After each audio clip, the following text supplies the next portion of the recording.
A Sapphire Running Zone podcast.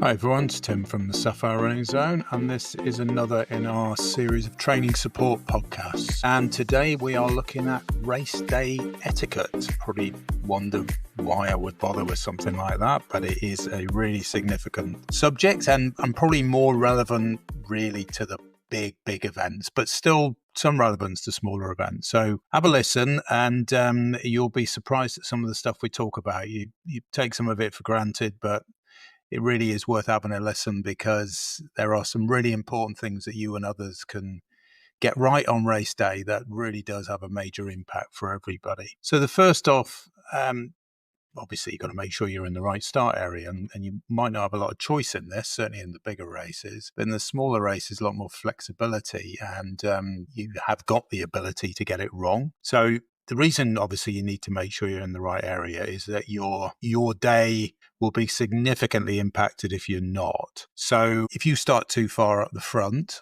then you're going to spend your whole race being overtaken by people. And if you start too far at the back, then you are going to spend your whole race overtaking people. And that can put a lot of pressure on you. And ironically, you can end up doing a lot more distance, believe it or not. I did a race, when was it? Probably 10 years ago. I did the Prague Marathon and I knew the race director there very well. And he very kindly gave me a start bib for quite near the front. And when I got to the race, I didn't realize that I was actually at the front. So there I am, probably at the time, a 4-hour marathon runner. And I am right at the start of the Prague Marathon with all the elite runners. Now, when you look around and you're surrounded by people who you know are probably going to end up doing about 2:10, 2:15, and you're probably looking at about 4 hours-ish, maybe a bit more, you're going to have a tough day.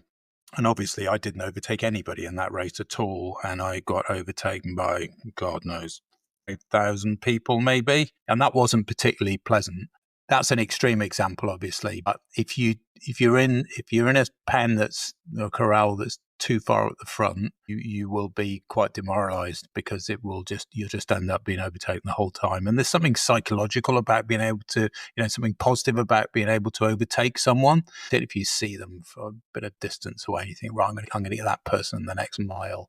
Well, if you're in the wrong pen, you're not going to overtake anyone at all. And you're just going to be that person that's being targeted. So one of the key issues, obviously, with the really big races is that your corral, your pen location will be dictated by the time you put on your application form. And that could be many months in advance. Somewhere like London, for example, you might have entered that race a year before the race itself. Now, yes, you can update them, most of them. You can update them on the console. You have access to your own sort of online space. And you will be able to change it, but a lot of people just forget to do that. And inevitably, you're going to be very different in a year's time. A lot of people are a bit over-optimistic and go, yeah, I reckon I could do a 3-hour marathon. Well, it takes quite a bit of work and a lot of training, a lot of quality training and some natural talent, obviously. And we haven't all got that. So, 3 hours might actually be 4.5 hours. So you could be in a pen that's completely wrong for you. And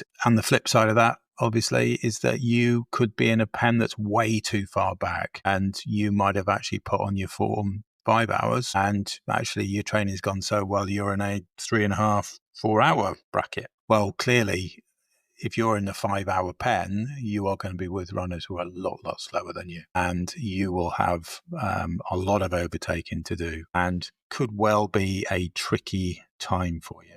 So you get the message. It really does matter what you put on that form. You might not think it does, but it really does. So think really carefully. A lot of people don't even realize when they fill that form out right at the start of their marathon journey or the half marathon, 10K.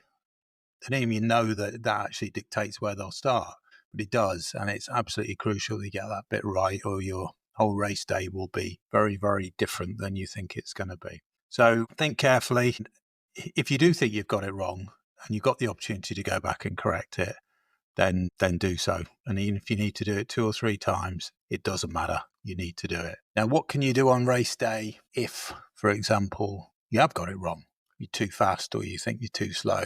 your corral's the wrong one for you. Well, the chances are at most races you can go back. You won't be able to go forward. Whatever anyone says to you, it's very, very, very unusual to find a race that will allow you to go to a pen that's further forward. Further back generally isn't a problem. You may be able to change the little number that you'll have on your actual race number, and it's often that dictates what corral you're in. The event organisers or the marshals on the day look at that, and that dictates where you go. But they are flexible if you want to go backwards, but they're not flexible if you want to go forward. So just bear that in mind. Right, so once you've got moving, one of the key bits of etiquette, if you like, is don't walk in a group across the course. And this often happens when people in the wrong corral, they're in one that's too fast for them. If they were thinking of walking or their race prep, their training hasn't gone that well, they'll start walking, or they'll start walking right from the beginning sometimes. And that was always their intention. They just put the wrong race time, the wrong projected race time on their initial form. And you find this quite a lot of people, either twos and threes, sometimes one person, but just right in the middle of the course, right in the middle of the road. They don't move over to the side, which they absolutely should. But some people who are doing the race together decide they want to walk the whole thing, which is fine, but don't walk right across the middle of the road, because it means obviously that everyone's going to have to go around you. And this can happen quite a lot in big races in particular. A lot of people walk them and there's absolutely nothing wrong with that at all, but it's not great if you've got the whole load of people who are basically blocking the course up, really, and you do get quite a lot of incidents when this happens. The other key thing is if you do decide you want to slow down, you want to walk, move across to the side straight away. I had an incident in the London Marathon a few years ago, not that long ago, where it was early on. It was only maybe 5 miles or so, and somebody decided in front of me they were just going to stop. They were just going to have a rest. But rather than slow down gently and move across to the side, they just stopped bang in front of me. And of course, I went right in the back of them. Someone then went right in the back of me. And there were probably, a classic domino effect. There were probably 100 of us who went over.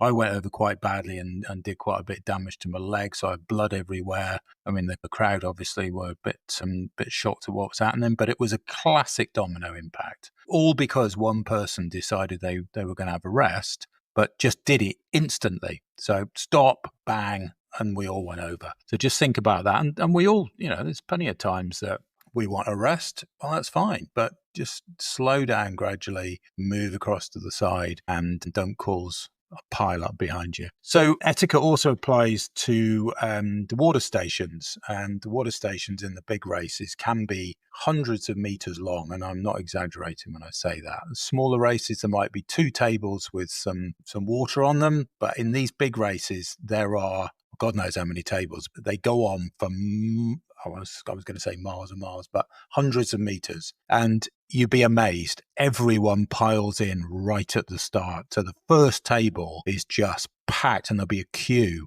Whereas the last table, there'll be no one there. And these poor volunteers desperately holding their arms out with water in bottles or cups or whatever. And no one up there to take them. So go to the end. When you've got your water, have your sips, which you should be doing obviously every water station. You should take some sips of water. Once you're finished, don't throw it across the road. There will be giant litter bins all over the place. And the idea, obviously, is that once you finish your water, you will place your bottle or cup, whatever it is, into one of these bins. The idea isn't that you drop it right in front of you in the middle of the road, or you try and launch it 20 meters across the road and see if you can hit that bin, which looks really tempting but could be quite challenging, because that may well hit someone on the head, and it might be a half full bottle of water, and that can have quite an impact. And I've seen this so many times, so many people getting injured at water stations simply because somebody decided that they were going to do something that they shouldn't have done. And generally it involves throwing a bottle or dropping a bottle. So, or trying to skid one across the road to a bin. Just put it in a bin. If you've got to throw it into a bin, fine, as long as you're on the edge of the road and the bin's right next to you, fine, throw it in. If you miss, it doesn't matter because it's not going to hurt anyone. But you will be amazed how many times people get injured from these bottles getting thrown. It's not great. Right, don't barge. It's very tempting when you're on a bit of a roll to just want to pile through. You don't want to be weaving all around people. But this is one of the issues that comes when people are in the wrong start area. They, generally speaking, particularly the ones at the back who are in the wrong pen, significantly in the wrong pen, so maybe an hour in the wrong pen. Yeah, they should be in a 4-hour pen. They're in a 5-hour. And they desperately then realise that they've got a lot of overtaking to do, and they get sick of overtaking eventually. So what they do is they just drop the shoulder and gently ease people out of the way. And it can cause a lot of anger on a very busy race where there's 20 or 30,000 people, all with one goal. They don't want someone coming in from behind and giving them a whack. They just want to enjoy their race. If you're in the wrong pen, that's not that person's fault that's in front of you. That's your issue. So don't be aggressively moving people out of the way. It is really difficult when you've got a busy race. And basically, you've got a vast majority of people in the wrong pen. And it takes a while before the natural sort of position is established. It might be 10 miles before people are sort of running in the right area. Running in the right tempo, and a lot of the damage tends to get done in the early stages, a lot of the barging. But don't be one of those bargers. If you do bump into someone by mistake in a race, just put your hand up, say you're sorry, and we all move on. But some people can get really aggressive, particularly when they're trying to get themselves a good time. And I understand we all want to get a good time, but there's a way of doing it, and we're all in this together. So don't barge, just be pleasant to people. It's an amazing day, and we're all there for the same reason. Toilets, restrooms. A lot of the big races will have portable facilities on the way around, and often, every 2 or 3 miles. It's chaos at the start of most races, and you've got to feel for race organisers because they have to spend a huge amount of money on bringing all these portable facilities in at the start of events. And there they are. They're all lined up at the start.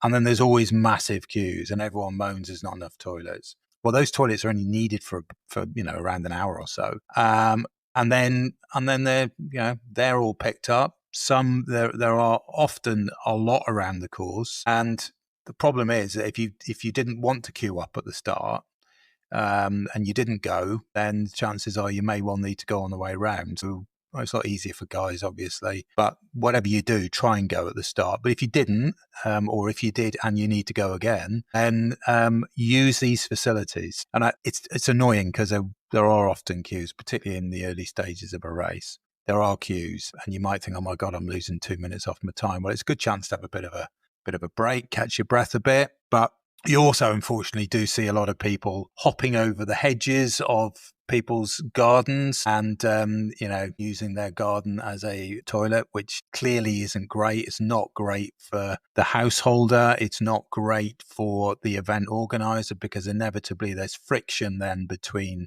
the people along the course. No one likes to see that happening, and it happens a lot. Any city centre race where it goes past houses with gardens, it's very common to see people hopping over hedges. So try and avoid that if you can.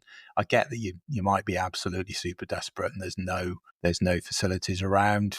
Well, it's not great, but you got to do what you got to do. But you'll see people down alleyways and all sorts.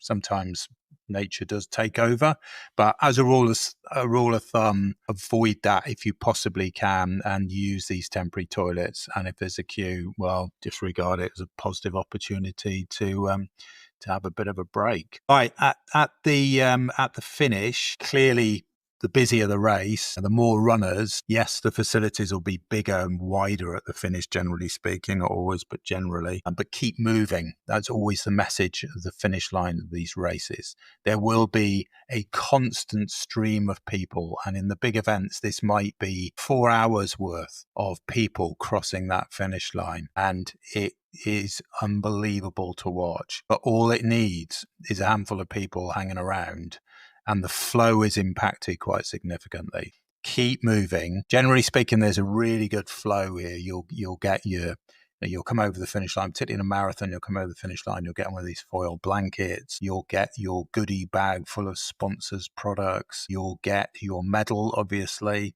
Then there might be an area for finishers' photos. Then there'll be an area where you pick up your baggage, and there's a flow to it, and it's brilliantly organised. But what's really important is that you do your bit and you keep moving. Yes, you'll want to make the most of it and you want to enjoy it. And of course, you'll want to stretch somewhere. And if you're one of those that does stretch, well done. Find a place that's away from the busy flow. And there often are places where you can do that. I always find somewhere. Don't get in the way. Don't suddenly go over the finish line and think, oh God, I need to stretch now because I've done my race, because you'll just cause absolute mayhem. And one of the really important parts of finishing an event, not just finishing, actually all the way through the event, is to thank the volunteers. And we don't always remember to do this because obviously our head's full of stuff when we're going around the race. There are so many people involved in these events, so many people that don't get paid or get paid very, very small amounts. They might be working for a local community group and they've agreed to man a water station, or they've agreed to help hand out medals. Don't assume by any stretch that everyone's getting paid who you see around a race course. Thank them. Thank them when you see them at the water stations. Thank them for being there, and thank them at the finish when they're handing out the medals and the foil blankets and the people in the baggage trucks, because these guys do an unbelievable job. And without them, these races simply wouldn't happen. And there are hundreds of them. At these big events, there are hundreds and hundreds of people who give up their day to make your day extra special. So there's lots to think about. It's all fairly basic stuff, but does make a difference. If everyone thinks about the bigger picture, we'll all have an even better day. So do your bit and have a cracking day. See you again soon. Thanks for listening to this Sapphire Running Zone podcast. Keep checking back as we have lots more podcasts coming soon.